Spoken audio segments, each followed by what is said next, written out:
Hello everyone and welcome back. Gaming with Priesty.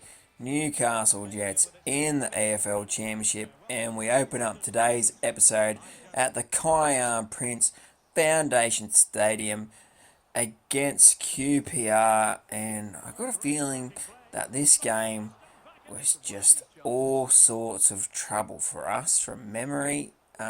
Really frustrating one, despite us going ahead through the Super Swede Olsen. This season I'm really expecting big things from him, to be honest. You see here, what an effort that is. Wide angle on the left hand side of the 18-yard box, and he would force a really, really good save on the volley there. But then in the 53rd minute of the game, the ball falls to Lyndon Dykes, and the guy with the blonde tips would make the score 1-1. We'd have a chance there. Castro just outside the box, and I think this is from memory now. Yeah, this is one of the games where we just dominated, had the majority of the chances. You see here, we waste another one. QPR wouldn't have too many chances, but you know what? In football, if you create the chances and don't take them, guess what?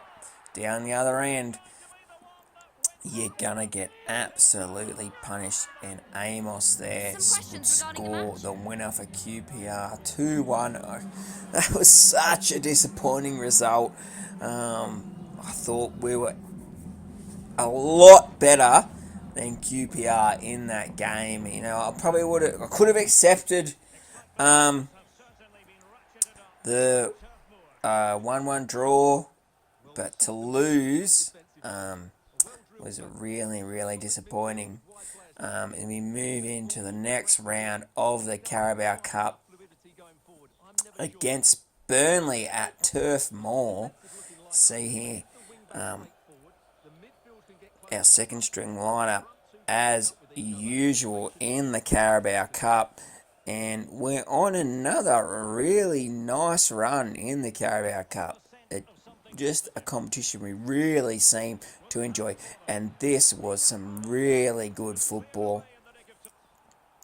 Nice little back heel. We play Ingham in behind, but Nick Pope stands up in goals. Ewan McKinley, though, in the 17th minute, he would put us into a deserved lead, 1-0. Nothing Nick Pope could do about that. And I've got to tell you what, guys, for those who play Foot Champs, Nick Pope is the king, really, of goalkeepers. His card in FIFA 21, I think he had a Team of the Week card, was absolutely unbelievable. You see him there make another amazing save. And in the first half, it was essentially the Jets versus Nick Pope. See, Burnley would create a chance there right towards the end, and luckily Jacko steps up for us and reminds us of how good he can be. But in the second half, Burnley would absolutely go on to try and turn things around here. You see, very unlucky. They strike the post, and then Jacko comes up with another good save, and then we try and play the ball out from the back, turn it over, and really, how they don't score there, I'll never know. We then create a chance with around 10 minutes remaining from a set piece. Nick Pope once again makes another good save, and we would run out 1-0 winners. Once again, moving on to the next round of the Carabao Cup, and we kept a clean sheet. I got to tell you, that is really amazing for the Jets in this save.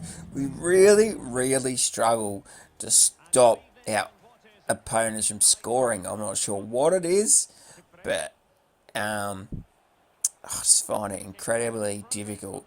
See here, moving into the next game of the episode against West Bromwich Albion, and pretty clear here that Carlin Grant was offside, and not just offside by a little bit, was offside by a long, long way. to prevent them from scoring the opener. But I got to tell you what, you know what's going to happen here. Lawrence Thomas is going to come up with an outstanding save. Stop them hitting the lead again. Another good header from the corner would go just wide. The score remained 0-0 at half time. And then we'd strike the post. The ball would bounce back. Adam Taggart, once again, he's been quiet. He scored a brace from the penalty spot earlier in the season. And I love this celebration. He's come home to the Jets. He runs over to celebrate with the fans. And Carlos Castro once again drive into the box. And Johnson in goal for West Brom would make a pretty regulation save, and then Taggart would get him behind, and that's a really nice finish. That's what we brought him in to do. Lead by example, and we are 2-0 up. I got to tell you, this next goal here, beautiful. Long ball from Lawrence, out to the right wing back, into Taggart's feet, and that is the hat-trick. Oh my lord! So happy to see that. I really wanted to keep a clean sheet too. I don't think West Brom, I mean, they started reasonably well, but we had the better of the game after that. But I think right around the end of the game there, they would score to make the game 3-1. And that's how it would finish. Taggart receiving the match ball. And it's just amazing, you know what? He scored a brace from the penalty spot. To be honest, aside from that, it'd been quite disappointing. But he just decided to absolutely explode into life during this game. You see there, we're sitting in second position behind Preston North End in the ladder. Barnsley, Derby County and Sunderland in the relegation zone. And we just have a quick look at the leading goal scorers. And Olsen down there in 23rd. And we have a look at the assist leaders. And I think McKinley's in around 10th or 11th there. It's a bit hard to see. I'm not sure if I've seen Carlos Castro on the list there either. And then the race for the Golden Glove, the clean sheets. I think we got one in our first game of the season against Pompey. And then from there, it's been a bit disappointing. Keeping a clean sheet has proved very, very difficult. Moving to the next game of the episode against Norwich. And I think the pre-match press conference curse is back. We had one early in the season against Luton, and we lost that game. A game I didn't really feel that we deserved to lose. And we move into this game against Norwich, and we do get a little bit lucky there. McLean, the ball slams into...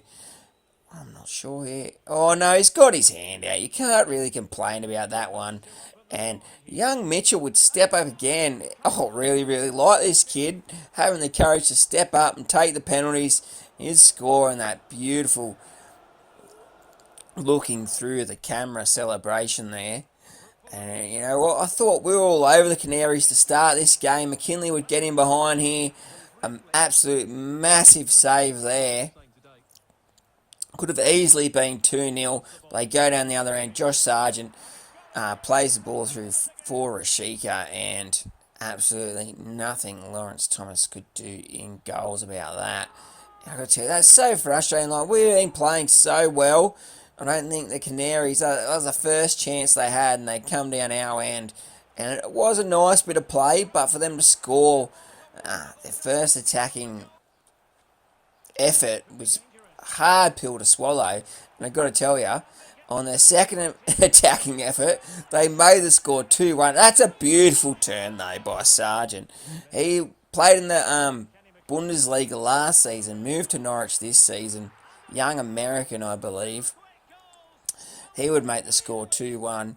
And in a half, I thought we totally dominated. Right before half-time, Norwich would go on to make the score 3-1.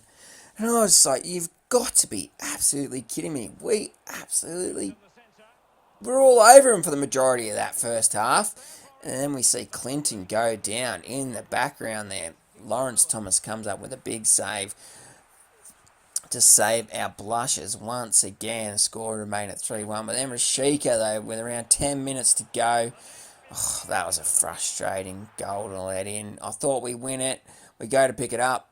But no one collects the ball. We just leave it behind. He plays a beautiful ball through. And they would score. The Canaries would go on to score a fourth. Yeah, that was a very frustrating game. I don't think the scoreline told the full story. That can happen in football. But we've got to regather our thoughts, move forward, and come back stronger. Hope you guys enjoyed the episode. See you next time.